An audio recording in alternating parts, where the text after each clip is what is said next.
విజయ్ హజారే ట్రోఫీలో హర్యానా, విదర్భ జట్లు సెమీఫైనల్లోకి దూసుకెళ్లాయి. ఆదివారం జరిగిన క్వార్టర్ ఫైనల్స్లో విదర్భ 9 వికెట్ల తేడాతో రాజస్థాన్పై విజయం సాధించగా, హర్యానా జట్టు 2 వికెట్ల తేడాతో గుజరాత్ జట్టును ఓడించింది. విదర్భతో జరిగిన పోరులో మొదటి బ్యాటింగ్ చేసిన రాజస్థాన్ నిర్ణీత 50 ఓవర్లలో 8 వికెట్ల నష్టానికి 291 పరుగులు చేసింది. విదర్భ బౌలర్లలో యష్ ఠాకూర్ 4 వికెట్లతో సత్తా చాటాడు.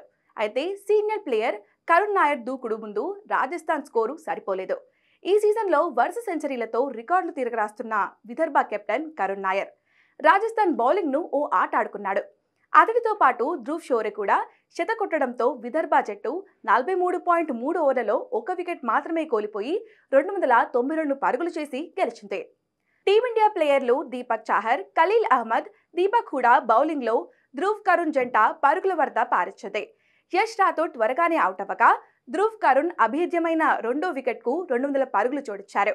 తాజా సీజన్లో వరుసగా 5 శతకాలు బాదిన కరుణ్ నాయర్ విజయ్ హాజరే టోర్నీ చరిత్రలో ఒకే సీజన్లో అత్యధిక సెంచరీలు చేసిన ప్లేయర్గా నారాయణ్ జగదీశన్ సరసన చేరాడు.